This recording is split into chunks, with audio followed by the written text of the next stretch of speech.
Alright, so we're going to take a look at this Pentium D system because it's a whole lot better than this, and it would be nice to get this thing up and running. Take the IEC connection, whoops, out of that, plug it in here. This power supply right here. And we're just gonna, to begin with, I'm going to do a simple power on test. So you can see if there's a post error code or what. Power that on. There's no green light. Okay. This light's not green because it's not powered on or plugged in. So we'll have to test these and see which one is the actual. Well, the monitor didn't power on, so I would hazard to guess that that is the board. I still don't see a green. Oh yeah, I see a green light. Right there. It's powered on.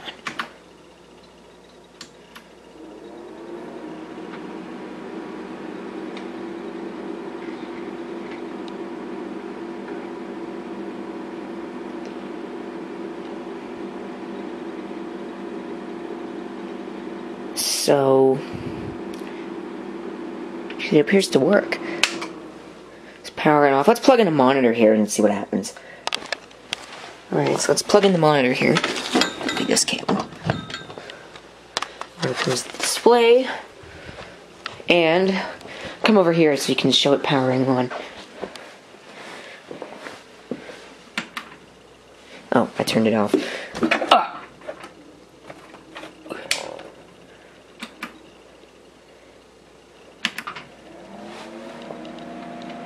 It blinked a green light. So let's see if we get a post code. Is the system posting?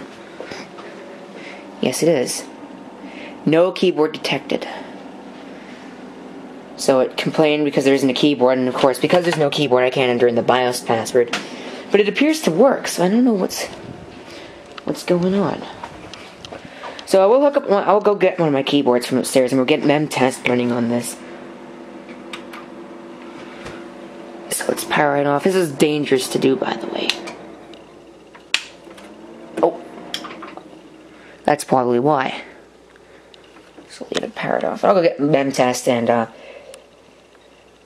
we'll run it. As far as I know, it seems to have some memory problems. Or some stability problems. I don't know. But we'll test it. We'll see what happens. So I have a keyboard. Let's power the system unit on. Check the floppy, the CD-ROM. There we go.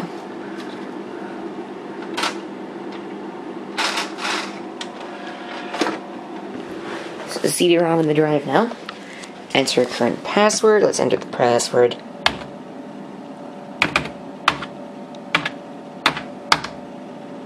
See if it boots off of the CD. Hear it doing something. Oh. Let's try. Let's try starting Windows normally and see what happens. So, from all appearances, it's working. Maybe it's not booting. Maybe that's the problem. So, let's see here.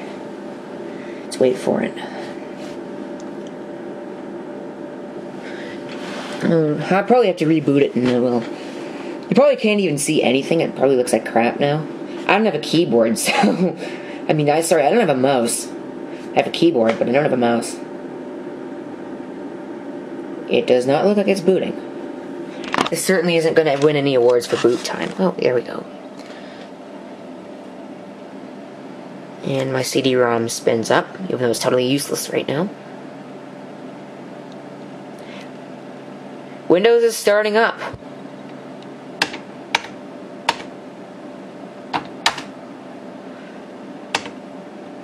So we will reset the system.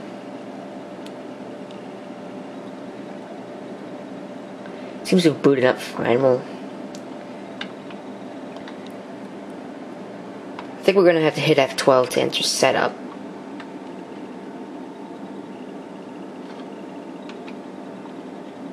There's F8 for the boot options. Seems to be functional.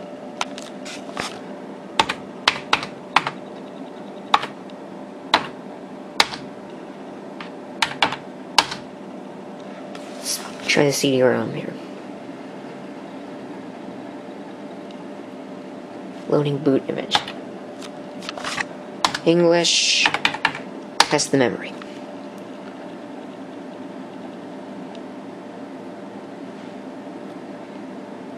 So there's all the information that we need to know. My camera doesn't like this display. It's a 2.8 gigahertz Pentium D, if you don't remember my previous videos. It seems to have... It's running in single channel mode, so that's really not that great. 200 megahertz front side bus, that doesn't seem right. But it has 1.5 gigabytes of memory in it. Seems to be working though, so I don't know what's going on. Ah, look at that spider web. There we go, now you can see it on camera. Well, I have no room for you, so damn it. You come. I think that it's worth mentioning that I hate these Microsoft keyboards because they just look so weird. Oh look, spider web.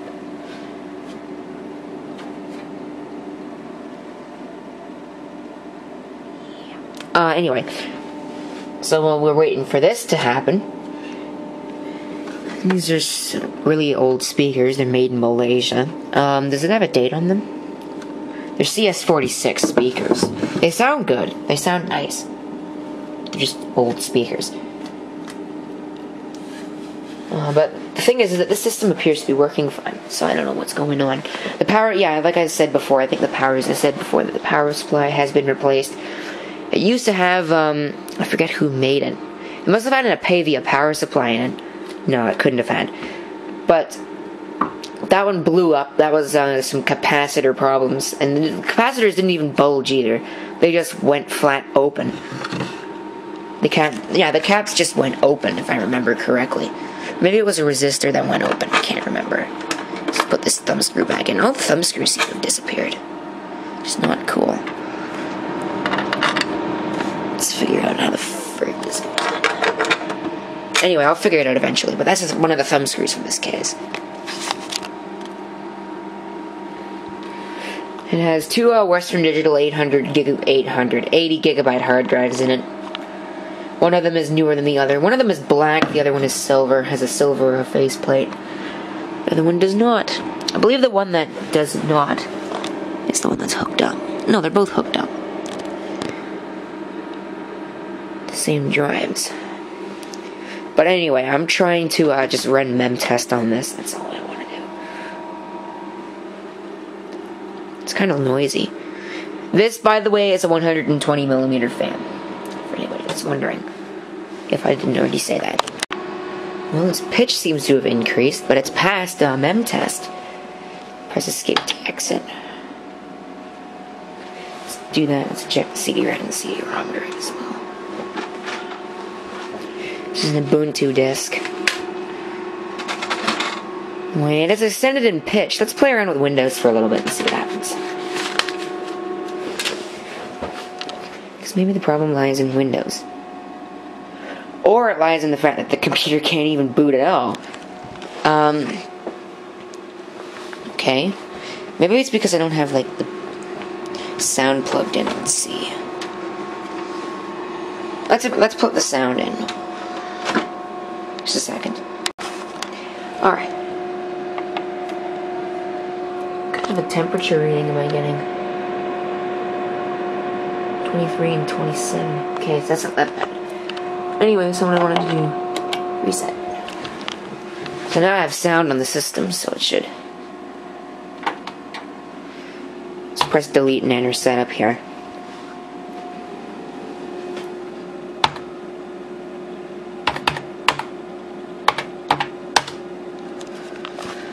BIOS setup utility. Yep, I was right. It's name my BIOS. Okay. So we have a hard drive. We only have one detected. Okay. So apparently one of the drives is not able to be accessed. So that'll have to be fixed. Discard changes. Let's play around with Windows for a little bit and see what happens. Of course, I still have no mouse, so Totally useless.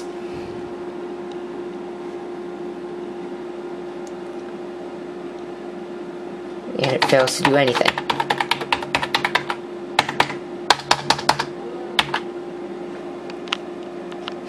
So maybe there is a problem after all. Alright, let's hit reset again. Boot this stupid thing.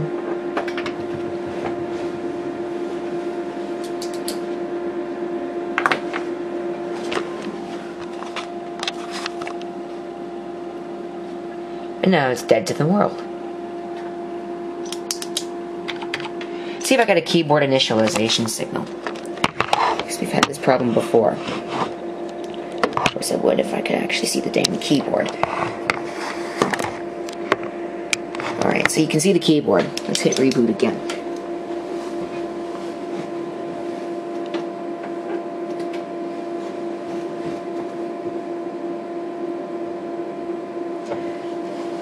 I don't think I'm getting so much as a signal at all to anything. So it has stopped working. Well, I suppose there's one thing left to do.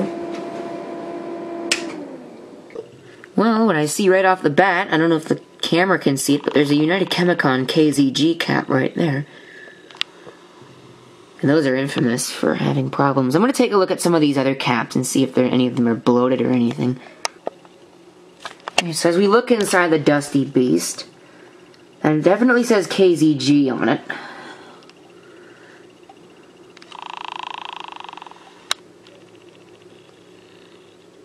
Of course, maybe if the camera would focus on the damn thing, then we'd be able to see it. Yeah, there we go. KZG, that says KZG on it. There are a whole bunch of, I believe they're the same, United Chemicon caps. I can see a BIOS chip all the way back there as well. Don't know how well the camera can see it, if at all. But I can see it. It's underneath that video RAM. Oh yeah, the camera can see it. It's right about there. Underneath that wire. I'm shining the light on it. But maybe it's my video card, because that is definitely a, what is that? It's an ATI Radeon card. I don't recall exactly what it is. It's a low-end ATI card. And we see the RAM here, which I believe is good. Now, this machine could probably use a good dusting, because it might be very well that the machine is having problems because of all the damn dust that's in it. Some of that might have turned conductive, so I'm going to go ahead and blow this out, and we'll see what happens. Well, I suppose that project's going to have to wait, because I know I have a can of compressed air somewhere. Don't touch that, that's hot. But I can't find it. So, oh yeah, this fan has LEDs in it, but the LEDs are bad, so I want to find out why it's only finding one of these hard drives. I believe they're both, no, one of them might be set for non-cable select. Cable select. One of them, I believe, is, yeah. It is not set for cable select, so I'm going to have to get a jumper there and set it. Yeah. So that one's going to need to be jumpered because it's not set correctly. But I don't know. I mean, they're both powered on. I think one of them is not even powering on. That's the problem. But now you can see that they are. Oh wait, does one of them have a black faceplate? It looks like it has a black faceplate, but I don't think it does. Oh well. In any event, we can see. All the power connections have been made. Everything looks okay. I want to know what kind of caps these are. None of them look bloated or bulging or broken in any way. They're dusty as hell, but none of them appear to have bulged or leaking. So that's a good sign, I suppose. But it doesn't really help what the machine doesn't post. Let's try it again.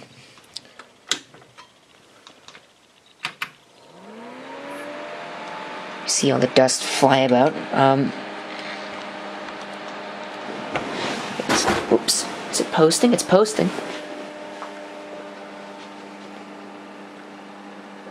Doesn't appear to have any problems.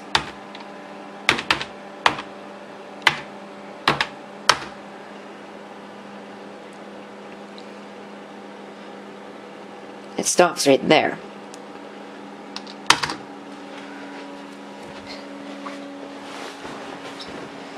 Is it still communicating with the system board? Is it communicating? It's communicating on the front panel, so appears that that's working. That's working fine. That's checking fine. Oh, let's reboot again. See if it's posting. Well, it posted the first time, but it's not beeping. Let's try unplugging this and plugging it into the onboard video. We're using the onboard video, and I heard both video drivers, both hard drives come up. Like it wasn't before, but I don't have any videos, so. Well, I don't know. Is this board good, or is this power supply shot, or what? I might have to unplug that other card in order to get this damn thing to work, but I'm not gonna fiddle around with it too much. It's not a machine that I really care for either, so yeah. And because so many of you complained about not having an active demo of this system, well, fine.